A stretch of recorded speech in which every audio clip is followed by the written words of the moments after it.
Hello everyone, welcome to another tutorial. Today we're going to be learning how to install common applications or programs on Windows 11. Now this will apply to Windows 10 and it's only limited programs, but I love using this site to get some of my more popular programs on the computer, say after a reformat. So what we're going to do, we're going to hit Chrome or whatever browser you like to go to and go to nanite.com. Okay.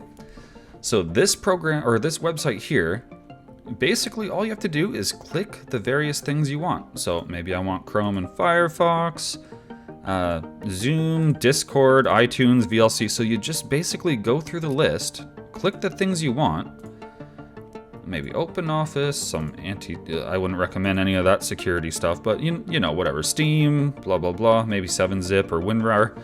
And then you go down, hit Get Your Nanite. And a program's gonna pop up. Basically, you're just gonna run that, and it's actually gonna download all those programs and install them for you in one click. There's nothing else you have to do. Amazing program, use it all the time, absolutely free. There is a pro version, but that's more for businesses, integrating it with Active Directory and SCCM and other things that most people aren't going to care about that are watching this video.